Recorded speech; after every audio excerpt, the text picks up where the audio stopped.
আল্লাহ আমার বাইরে যারা হাত তুলেছে, হাতটা উঠাইলি তো মা দুঃখিনীর কথাটা মনে পড়ে যায়, হাতটা উঠাইলি তো বাবা দুঃখ মিয়ার কথা মনে পড়ে যায়। ও বাবা, ওই খবরে তুমি কেমন আছো জানি না। ও বাবা, 1 মিনিটের ভিতরে সারা পৃথিবীর খবর নেওয়া যায়। ওই 3.5 হাত মাটির নিচে যে বাবারে শুয়াইছে, আজও পর্যন্ত কোন ছেলে খবর নিতে পারলো না বাবা কেমন আছে। ও দয়ার আল্লাহ, একটা বার তাকা দেখান, বাবারা মাহারা সন্তান গুলা হাত ওঠে মা বাবার জন্য কান্দে। আল্লাহ মেহেরবানি করে সন্তানের চোখের বাড়ির খাতিরে ওই মা বাবার কবর গুলো এখনই জান্নাতের বাগান বানায় দেয়। আল্লাহ অনেকের মা বাবা হার্টের রোগী, ডায়াবেটিসের রোগী, কিডনির রোগী মালিক, অনেকের মা বাবা ক্যান্সার আক্রান্ত। আল্লাহ ওই অসুস্থ মা বাবার সুস্থ করে দেন। আল্লাহ আমরা যারা হাত তুলেছি, আমাদের মধ্যে যারা অসুস্থ, আল্লাহ সবাইকে আপনি সুস্থতার নিয়ামত দান করে দেন। আল্লাহ রমজানের রোজাগুলো যেন রাখতে পারে আপনি কবুল করে নেন। অনেক মুসল্লি ভাইরা, অনেক মুরব্বী বাবাজিরা দোয়া চাইছে, হুজুর মাজায় সমস্যা যেন রোজাটা রাখতে পারি, তারাবি পড়তে পারি। আল্লাহ অনেকে বিভিন্ন ভাবে অসুস্থ, আল্লাহ অনেকে হার্টের রোগী, ডায়াবেটিসের রোগী। ও দয়ার আল্লাহ, পবিত্র রমজানের খাতিরে আপনার বান্দা বান্দীদেরকে আপনি সুস্থতার নিয়ামত দান করে দেন। আল্লাহ দিনের বেলা রোজা রাইখা রাতের বেলা দাঁড়ায় দাঁড়ায় যেন তারাবি পড়তে পারি, কবুল করে নেন। ও দয়ার আল্লাহ, আমার ভাইদের যাদের রিজিকের পেরেশানি, ব্যবসা বাণিজ্য ভালো না, আমার ভাইদের যাদের রিজিকের পেরেশানি মালিক, আমার ভাইদের পেরেশানি দূর করে দেন। আল্লাহ রমজান মাসের বরকতে আমার ভাইদের রিজিকের ভিতরে আপনি বরকত দিয়ে দেন। আল্লাহ পেরেশানি মুক্ত জীবন আমাদেরকে দান করেন। আল্লাহ আল্লাহ আমাদের সবাইরে পেরেশানি মুক্ত জীবন দান করেন। আল্লাহ আপনার গোলামি করতে করতে দুনিয়া থেকে বিদায় নিতে পারি, কবুল করে নেন।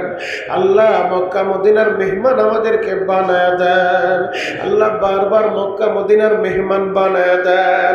আল্লাহ আমার সকল ভাইদের ব্যবসা বাণিজ্য আপনি ভরপুর কামিয়াবি দান করেন, ভরপুর বরকত দান করেন। আল্লাহ আল্লাহ খাস করে আপনি তাকায় দেখেন এই দোতলা মাদ্রাসা মসজিদের দিকে। আল্লাহ গতকালকে আমাদের 42তম বার্ষিক মাহফিল শেষ হইল। আল্লাহ এই মাহফিলটা এলাকার হেদায়েতের জরিয়া বানায় দেন। আল্লাহ মাহফিলের ভিতরে আমার অনেক ভাইরা সহযোগিতা করেছে। আল্লাহ অর্থ দিয়ে, সম্পদ দিয়ে, মেধা দিয়ে, বুদ্ধি দিয়ে, আল্লাহ তবারক দিয়ে যে যেইভাবে সহযোগিতা করছে, আমার সকল ভাইদের দানগুলাকে আপনি কবুল করে নেন। আল্লাহ এই দানের খবর সোনার মদিনায় আপনি পৌঁছায় দেন। আল্লাহ কাজ করতে যায় আমরা যারা ভুল করেছি মালিক, ইচ্ছায় অনিচ্ছায় যদি কোনো ভুল ত্রুটি হয়ে থাকে, আল্লাহ আপনার রহমান নামের খাতিরে, আপনার গফফার নামের খাতিরে আমাদের ভুল ত্রুটিগুলো মার্জনা কইরা আল্লাহ আপনি আমাদের সবাইরে কবুল করে নেন। আল্লাহ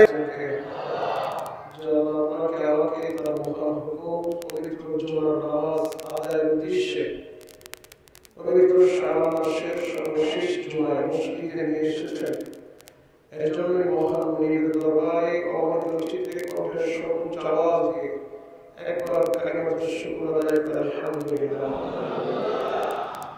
আর শুকরিয়া আদায় করি যে মহান মালিক আপনাকে আমাকে সুস্থতার মতো নিয়ামত দান করেছেন। আপনি আর আমি সুস্থ অবস্থায় মসজিদ আসতে পেরেছি, জবান আল্লাহ পাকের নাম উচ্চারণ করতে পেরেছি, এজন্য আর একবার বলে আলহামদুলিল্লাহ। মুহতারাম হাজির, আমাদের মাথার উপরে ছায়া খেয়ে আছে এমন এক বরকতের মাস, রহমতের মাস, মাগফিরাতের মাস, কোরআন নাযিলের মাস। আল্লাহ যদি কবুল করেন, আগামীকালকে ইনশাআল্লাহ পবিত্র রমজান মাস শুরু হবে ইনশাআল্লাহ। আল্লাহ রব্বুল আলামিন আমাদের হায়াত লম্বা করুন সকলের আমিন। সেই বরকতের মাস একেবারেই সমৃদ্ধ। এখন সেই বরকতের মাসের জন্য আমাদের প্রস্তুতি কিরকম যদি জিজ্ঞেস করি হয়তো অনেকে বলবেন মোটামুটি বাজার ক্লিয়ার হয়ে গেছে, আজকের দিন খুবই শেষ, এটা হলো আমাদের প্রস্তুতি। এবং অথচ সাহাবায়ে কিরাম এবং তাবেঈন তারা ইবাদতের জন্য পূর্ণরূপে প্রস্তুতি গ্রহণ করতেন যে এক মাস সব কিছু কোরআন নাযিলের মাসে আল্লাহর মাসে যে মাস সম্পর্কে নিজে বলছে রমজান হলো আল্লাহর মাস, এই মাসটা পুরোটাই আল্লাহর জন্য অফ করে দেন। সুবহানাল্লাহ। রমজান মাস আসে মূলত আল্লাহর সাথে সম্পর্ক করার জন্য, বান্দার সম্পর্ক আল্লাহর সাথে জোড়া লাগানোর জন্য, বান্দা আল্লাহকে পাওয়ার জন্য, আল্লাহকে বন্ধু বানানোর জন্য মূলত রমজান আসে। আর আল্লাহকে যদি বন্ধু না বানাই তাহলে আমাদের কবরে প্রশ্নের জবাব দেওয়ার জন্য আমাদেরকে সহযোগিতা কি করবে? যদি বান্দা আল্লাহকে বন্ধুই না বানায় তাহলে আমাদের মিজানে আল্লাহটা নেক আমল দিয়ে ভারী করে রেখে যদি আমরা আল্লাহর সাথে সম্পর্ক গড়তেই না পারি, আল্লাহকে বন্ধু বানাইতেই না পারি, আমাদের কুলসিরাতটাকে পার করে রাখবে। যদি আমরা আল্লাহকে বন্ধু বানাইতে নাই পারি, আল্লাহর সাথে সম্পর্ক করতে নাই পারি, তাহলে হাউজে কাউসারে কিনারে দাঁড়ায় নদী যখন হাউজে কাউসার পান করাইতে থাকবে এই মুহূর্তে আমাদেরকে সাহায্য কে করবে? এজন্য রমজান মাস আসে বান্দাকে আল্লাহ প্রিয় বানানোর জন্য। সুবহানাল্লাহ। আর জোরে বলেন সুবহানাল্লাহ। ইসলামের পাঁচটি স্তম্ভ রয়েছে। এই পাঁচটি স্তম্ভ এমনভাবে আল্লাহ পাক রব্বুল আলামিন সাজিয়েছেন যে ইসলামের বিধিবিধানগুলো পালন করতে গেলে জান মাল উভয়টার প্রয়োজন হয়। সমাজের ভিতরে এক শ্রেণীর মানুষ আছে, তারা দেখবেন শারীরিক কোনো কষ্ট করতে রাজি না, আর্থিক যত টাকা দরকার আমরা ব্যয় করতে পারবো কিন্তু শারীরিক কোনো কষ্ট আমরা করতে পারবো না। আবার এক শ্রেণীর মানুষ আছে যারা এই পরিমাণ কিনবো দরকার হলে শহীদ হব, এরপর আমরা সম্পদ যাবে কোনো জায়গায় না যায়, কথা বলা ঠিক কিনা?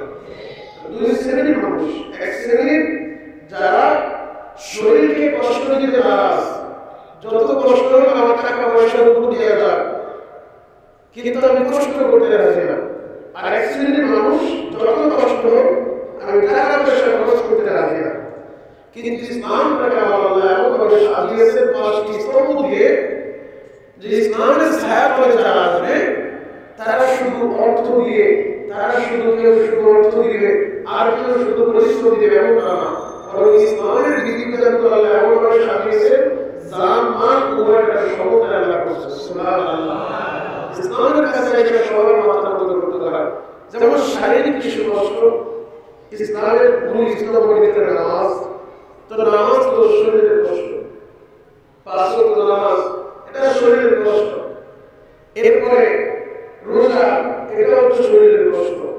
আমার যদি শুধু মানের দিকে তাকা তাহলে জাকাত সেটা শরীরের কোনো কষ্ট নাই, শুধু সম্পদ দিয়ে দেবেন, আপনি হিসাব করে জাকাতের মাল আপনি দিয়ে দেবেন, সেটা আপনার অর্থের উপর দিয়ে, সম্পদের উপর দিয়ে। কিন্তু আল্লাহ পাক রব্বুল আলামিন আমার একটা বিধান আছে হজ, যে হজের বিধানের ভিতরে জান মাল উভয়টা দরকার। সুবহানাল্লাহ। আর জোরে বলেন সুবহানাল্লাহ। হজ শুধু সম্পদ দিলে হবে না, হজের সময় সম্পদ দিতে হবে, কষ্ট করতে হবে। তার মানে ইসলামের ছায়াতলে আসলে তখন আল্লাহর হুকুমের বেলায়, আল্লাহর হুকুমের বেলায় জান মাল উভয়টা দিয়া মুমিন বান্দা বান্দীগণ প্রস্তুত থাকে। আর আমার আল্লাহ মুমিনের জান মাল উভয়টা ক্রয় করে দিয়েছেন জান্নাতের বিনিময়ে। সুবহানাল্লাহ। আমাদের রমজান মাস আসছে মূলত বান্দাকে আল্লাহর বন্ধু বানানোর জন্য, মুত্তাকি বানানোর জন্য। মুত্তাকি তো তারাই আল্লাহর বন্ধু। মুত্তাকিদের জন্য আল্লাহ পুরস্কার হিসেবে রাখছেন জান্নাত। আমার আল্লাহ রব্বুল আলামিন এই রমজানের রোজা আমাদের উপরে হঠাৎ করে ফরজ করে দেন নাই, বরং আল্লাহ রব্বুল আলামিন বলেন ইয়া আইয়ুহাল্লাযীনা আমানু কুতিবা আলাইকুমুস সিয়াম কামা কুতিবা আলাল লাযীনা মিন ক্বাবলিকুম লাআল্লাকুম তাত্তাকুন। হে আমার ঈমানদারেরা, হে আমার বিশ্বাসীরা, আমি তোমাদের উপরে রমজানের রোজাকে ফরজ করেছি যেমনি ভাবে ফরজ করেছিলাম পূর্ববর্তী নবীর উম্মতদের উপর।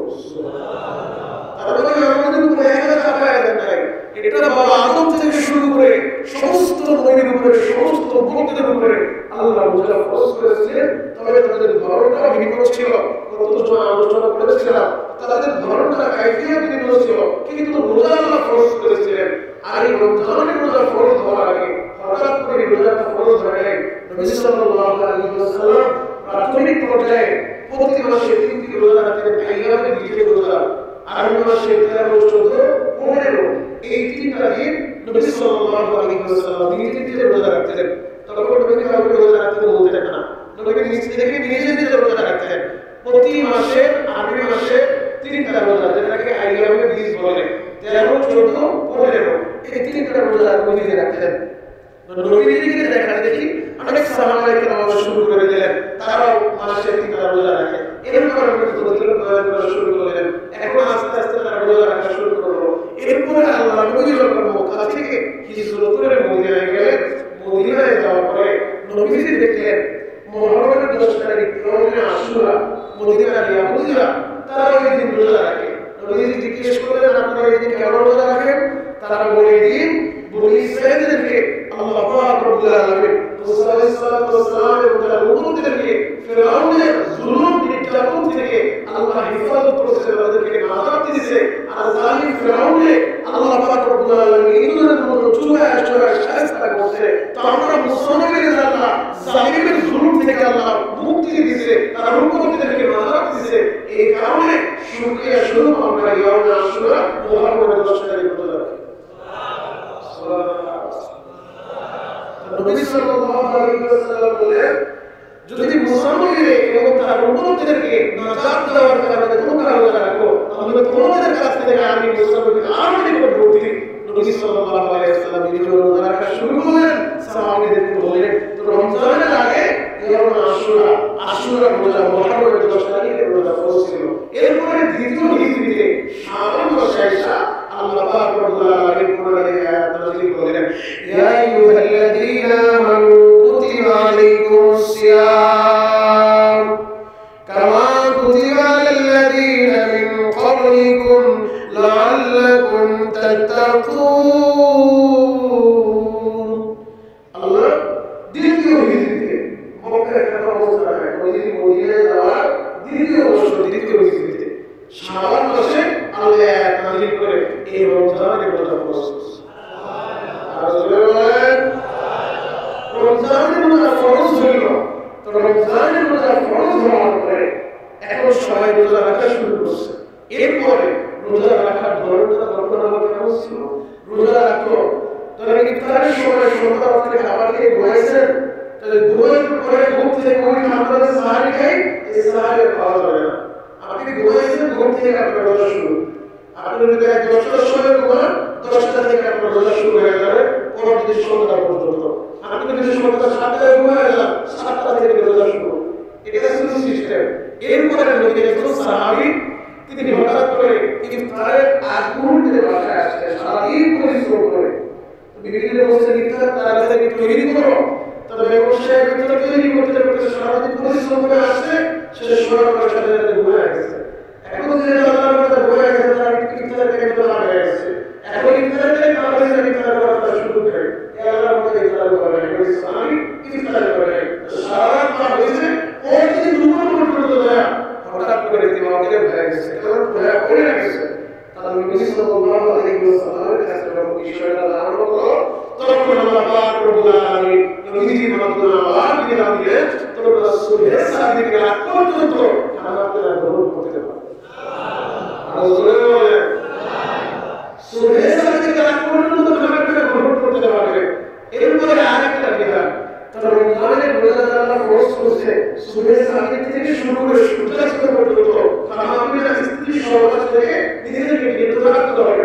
তাদের উপর রোজা ফরজ যারা আকলমান, সুস্থ, যারা পাগলমান, যারা আকলমান এবং বালেগ, নাবালেগের উপরে না, যারা আকলমান এবং বালেগ পুরুষ মুসলমান হওয়ার নারী উভয়ের উপরে, আকলমান, বালেগ, মুসলমান হওয়ার নারী উভয়ের উপরে আল্লাহ রোজা ফরজ করছে।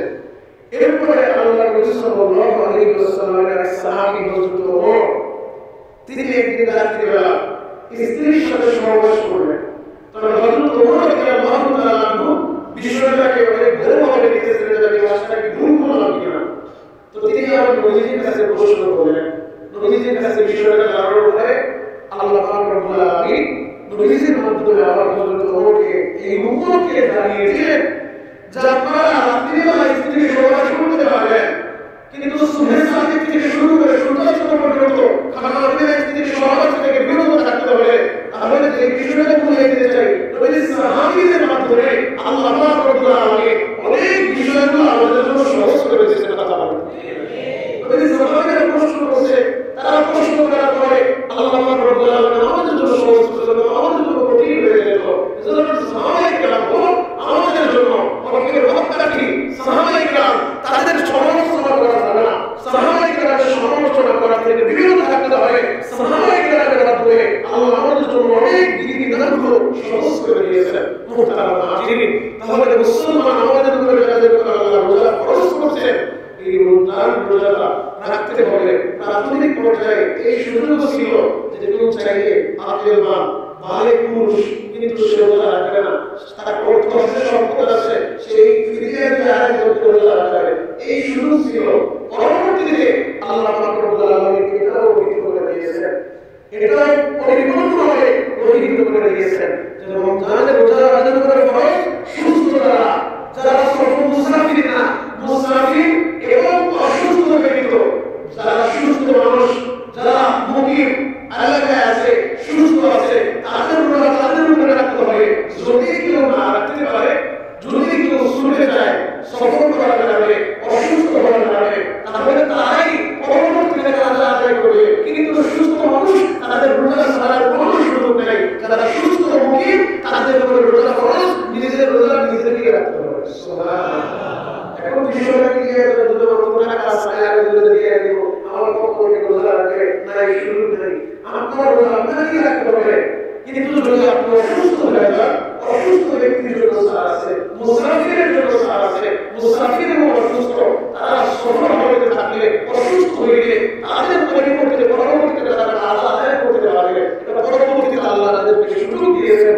এজন্য আমাদের যাদেরকে আল্লাহ সুস্থ রাখছেন, আমাদের যাদেরকে বিবেক বা আকর্ষণ, আমাদেরকে কাজমান নাই সুস্থ রাখছেন, আমরা যারা সবাই মুসলমান পুরুষ নারী সকলের উপরে রমজানের রোজা ফরজ, আর এই ফরজ জিনিসটা রোজা আমরা আদায় করব ইনশাআল্লাহ। এই রমজানের রোজা রাখতে তাদের কিয়াম আল্লাহ পাক রব্বুল আলামিন বলেন আসুমুলি ওয়া আনা আজিজি, বান্দা রোজাটা রাখে আমার জন্য, আর এই প্রতিদান আমি ফেরেশতাদের মাধ্যমে দেব না। রোজা যেহেতু আমার জন্য রাখে, আমি আল্লাহ নিজে রমজানের প্রতিদান দান করব। রোজা আমার জন্য রাখছে, আমি পুরস্কার দেব। ফেরেশতাদের মাধ্যমে আল্লাহ পুরস্কার দেন নাই, পুরস্কারের ঘোষণা করেন নাই। যে যত বড় তার পুরস্কার তত বড়। তা আমার আল্লাহ তাআলা শানুহু ওয়া তাআলাহু, আমার আল্লাহ রমজানের রোজা আল্লাহর জন্য রাখে। আর আল্লাহ জানায় দিয়েছে হাদিসে কুদসির ভিতরে নবী সাল্লাল্লাহু আলাইহি ওয়াসাল্লামের মাধ্যমে আসসালামু ওয়া আজিজি, বান্দা রোজা যেহেতু আমার জন্য রাখছে, পুরস্কার আমি কারো মাধ্যমে দেব না, পুরস্কার দাও আমি আল্লাহ নিজে আমার বান্দাকে দেব। রমজানের রোজা করতে হবে এবং রমজানের রোজা রাখতে নবী সাল্লাল্লাহু আলাইহি ওয়াসাল্লাম বলেন, যারা রমজান মাসের দিনের বেলা রোজা রাখে, রাতের বেলা তারাবি নামাজ পড়ে, তারা যদি আমলগুলো করে কেমন যেন একটা বাচ্চা নবজাতক শিশু ঘুমিয়ে আসবে, তার যেমন কোনো গুনাহ থাকে না, পাপ থাকে না, ওইরকম নিষ্পাপ আল্লাহ রোজাদারকে বানায় দেবে। কিছু করে সব গুনাহ আল্লাহ রাব্বুল আলামিন মাফ করে দেবে। মান সামা রমাদানা ঈমানান ওয়া ইহতিসাবান গুফিরা লাহু মা তাকাদ্দামা মিন যামবি। নবীজি বলেন, যারা ঈমানের আলোকে সওয়াবের আশায় রমজানের রোজা রাখবে, আল্লাহ পাক রব্বুল আলামিন তাদের পিছনের জীবনের সব গুনাহ মাফ করে দেবেন। তাহলে ইনশাআল্লাহ আমরা পাক্কা নিয়ে করতে পারি তো রমজানের 30টা রোজা রাখবো ইনশাআল্লাহ। এখন রমজানের রোজা রাখতে কিছু শর্তের ভিত্তিতে রোজা রাখতে হবে। যেই শর্তের ভিত্তিতে রোজা রাখলে তারাই প্রতিদান পাবে। আল্লাহ যে বলছে আসুমুলি ওয়া আনা আজিজি, এক নম্বর শর্ত হলো জবানের হেফাজত করতে হবে। জবান দিয়ে মিথ্যা বলা যাবে না, এই জবান দিয়ে অশ্লীল ফাহিশা কথা বলা যাবে না, এই জবান দিয়ে রোজা রেখা গীবত শিকায়ত করা যাবে না। রোজা রাখছে গীবত করতেছে,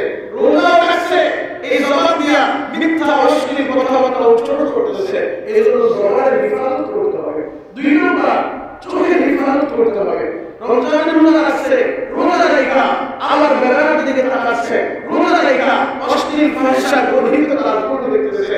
এজন্য রোজা রাখা অবস্থায় চোখের হিফাজত করতে হবে।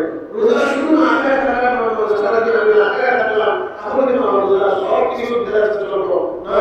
রমজানের রোজা রাখার সাথে সাথে চোখের হিফাজত করতে হবে, জবানের হিফাজত করতে হবে, কানের হিফাজত করতে হবে, হাতের হিফাজত করতে হবে এবং নিজের অন্তরকে হিফাজত করতে হবে।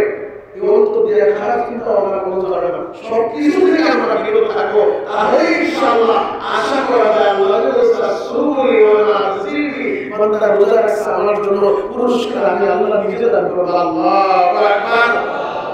জান্নাতের ভিতরে আল্লাহ পাক রব্বুল আলামিন রোজাদারের জন্য একটা স্পেশাল গেট বানাইছেন, যে গেটটার নাম রায়্যান।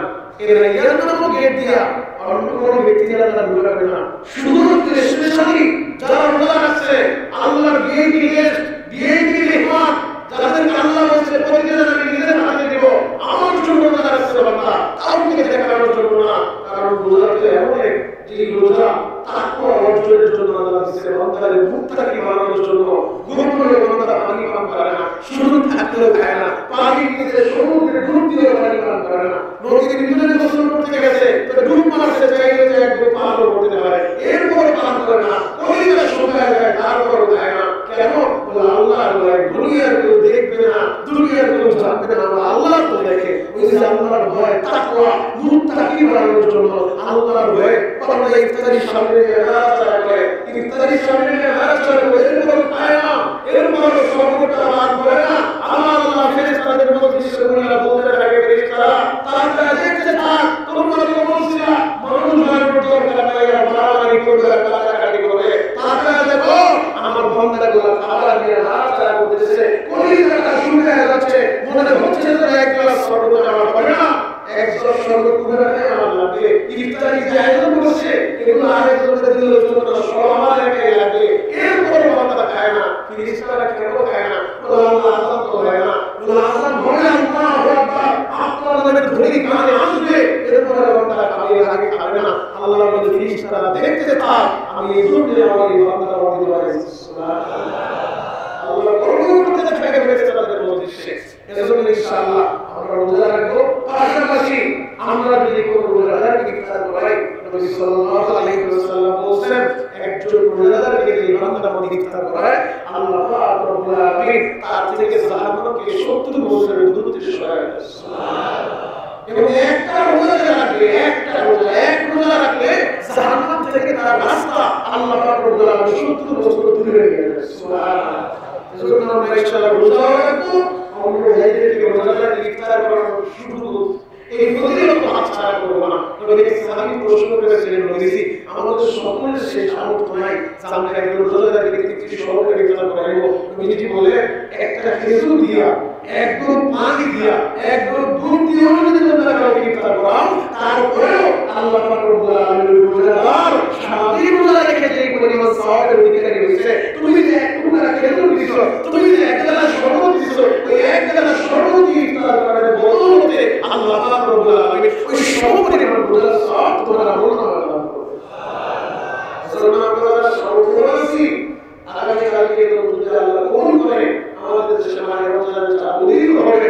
যদি রমজানের আগে আগামী 1 দিনের ভিতরে ইনশাআল্লাহ আমাদের দেশে সামর্থ্য আমরা আছি, আমাদের প্রতিবেশী যারা আছে, এমন তো সমাজের মানুষ আছে যারা দিন আনে দিন খায়, অথবা এমন মানুষ আছে যাদের ইনকামের এরকম সোসাইটি নাই, চাইলে ভালো মন্দ খাইতে পারে না, চাইলে ভালো মন্দ কোনটা এত চাইতে সময় ভালো মন্দ খাইতে কিন্তু সে এনার্জি নাই। এজন্য সামর্থ্যবান ব্যক্তিদের প্রতি আমার উদারতা আহ্বান থাকবে, টাকা আছে আপনি বিভিন্ন জায়গায় খরচ করেন, বহু এমন টাকার মালিক আছে যারা চাইলে পাড়া প্রতিবেশী তাদের আমরা একটু যারা খোঁজখবর নিতে পারি, আমরা যেন ভালো মন্দ ইফতার নিজেরা রং বিরঙের ইফতার করলাম 30-40 আইটেম, কিন্তু আমার প্রতিবেশী, আমার ভাই, আমার প্রতিবেশী, আমার এক অসহায় আত্মীয়, তার বাড়িতে ইফতারের কিছু ব্যবস্থা নাই, কোনো যারা পানি ইফতার করে সাহায্যের সময় ভালো মন্দ খাবারের ইন্তজাম নাই, তাহলে আমাদের কিন্তু আল্লাহর কাছে জবাব দিতে হবে, আল্লাহর কাছে দাঁড়াতে হবে। এজন্য আমরা ইনশাআল্লাহ সামর্থ্যমতো চেষ্টা করব রমজানের শুরুর আগে তাদের পেরেশানি দূর করে যেন একটা মাস কি পরিমাণ ইফতার তার বাজারে লাগবে, ওই পরিমাণ বাজার করে আমরা তাদের বাসায় পৌঁছে দিয়ে আসি যে তোমার বাসায় এক মাসের ইফতারের ব্যবস্থা করে দেন, অন্তত ইফতারের পেরেশানিটা যেন তার মাথা থেকে দূর হয়ে যায়। অথবা এখানে থাকলে সাহারির ব্যবস্থা করে দেন যে এক মাসে কি পরিমাণ টাকা লাগতে পারে আমি বাজার দিয়ে দিলাম, একটা মাস ইবাদত করবা, একটা মাস দিয়ে ইবাদতের ভিতরে কাটাইবা, রমজানের কাটাইবা, বাহিরের কাজকর্ম কমায় দাও, একটা মাস যেন আল্লাহ রমজান রোজা ফরজ করছে বান্দারে জাহান্নাম থেকে মুক্তি দেওয়ার লাগা, রমজানের রোজা ফরজ করছে বান্দারে আল্লাহর ওলি বানানোর জন্য, একটা মাস যেন বান্দা নিশ্চিন্তায় ইবাদত বন্দেগীর ভিতরে কাটাইতে পারে, তার জন্য রিজিকের জন্য পেরেশানি করতে না পারে। আমরা ইনশাআল্লাহ আজকে আমাদের জানার আছে আল্লাহ আল্লাহ করার তৌফিক দান করুন, সকলে আমিন।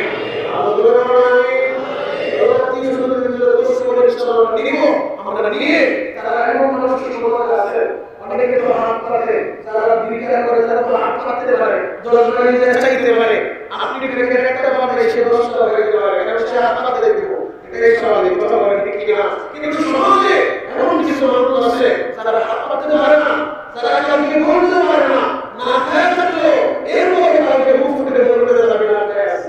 এমন কিছু মানুষ আত্মসম্মান নিয়ে তারা চলাফেরা করে, এমন কিছু মানুষ আছে তাদের খোঁজখবর নেবেন, আশেপাশে আপনারা ভালোভাবে খোঁজখবর নেবেন, আপনারা খোঁজখবর নিয়ে ইনশাআল্লাহ আমরা তাদের পাশে দাঁড়াতে চাই, যেন আল্লাহ পাক রব্বুল আলামিন আমাদের রোজা কবুল করেন, তাদের উসিলায় তাদের ইফতার সাহারি করার বদৌলতে ওই সওয়াবটা আল্লাহ আমাদেরকে দান করেন। কারণ রমজান মাস সুবর্ণ সুযোগ, তাদের সুবর্ণ সুযোগ যদি এই মাসে বেশি বেশি দান করতে, সুবহানাল্লাহ। আমার নবী এমনিতেই দানশীল, সবচেয়ে বেশি দানশীল আমার নবী, এরপর রমজান মাসে আরো দানের হাত বাড়ায় দিয়েছে। আমরা ইনশাআল্লাহ রমজান মাসে আমাদের দানের হাত বাড়ায় দেব। আল্লাহ পাক রব্বুল আলামিন আমাদের সবাইকে বুঝা আমল করার তৌফিক দান করুন, সকলে আমিন। দান করলে কিন্তু সম্পদ কমে না, বরং দান করলে সম্পদের ভিতরে আল্লাহ বরকত দান করে, কথা বলেন ঠিক কিনা? দান করলে সম্পদ বাড়ায় দেয়। এমনিতে আল্লাহ পাক রব্বুল আলামিন রমজান মাসে 1 টাকা দানের বদৌলতে কমপক্ষে 70, এরপরে আল্লাহ পাক চাইলে বাড়ায় 700 পর্যন্ত 1 টাকা কমপক্ষে 70 টাকা দানের সওয়াব হবে। আর জোরে বলেন রমজানে 1 টাকা দান করলে কত টাকা? 70 টাকা। 1000 দান করলে 70 টাকা, 1 লাখ দান করলে 70 লাখ টাকা আল্লাহ পাক রব্বুল আলামিন সওয়াব দান করবে। এজন্য রমজানের সওয়াব থেকে মাহরুম হওয়া যাবে না। আমরা বেশি বেশি রমজান মাসে দান করতে পারি, আমরা যেন রোজা রাখতে পারি, প্রতিবেশী খোঁজখবর নিতে পারি, এবং রমজান মাসটা আমরা ইবাদত বন্দেগীর ভিতরে কাটাইতে পারি। কোরআন তেলাওয়াতের মাধ্যমে, জিকির আজকারের মাধ্যমে আল্লাহ পাক রব্বুল আলামিন আমাদের সবাইকে বুঝা এবং আমল করার মতো তৌফিক দান করুন, সকলে আমিন। আমরা সকলে বেশি বেশি আল্লাহকে দান করি, আল্লাহ পাক রব্বুল আলামিন আমাদের দানকে কবুল করুন। এই দানের উসিলায় আমাদের মুরব্বিদের জীবন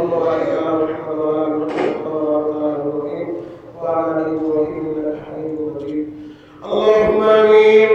ربنا ظلمنا أنفسنا وإن لم تغفر لنا وترحمنا لنكونن من الخاسرين. ربنا اغفر لنا ولوالدينا رب ارحمهما كما ربياني صغيرا رب ارحمهما كما ربياني صغيرا رب العالمين আপনি তাকে দেখেন গো আল্লাহ শাওয়ালের সর্বশেষ জুমা আমি গুনাহগার আপনার দামি বান্দাদেরকে হাত তুলেছি, মেহেরবানি করে আপনি আমাদের সকলের জীবনের গুনাহ খাতা মাফ করে দেন। রব্বুল আলামিন রমজানের বরকত ফজিলত থেকে আমাদেরকে মাহরুম করিলেন না। আল্লাহ আমাদের হায়াত লম্বা করে রমজান পর্যন্ত পৌঁছায় দেন। আল্লাহ রমজানের বরকত এবং ফজিলত দিয়ে আমাদেরকে ধন্য করেন।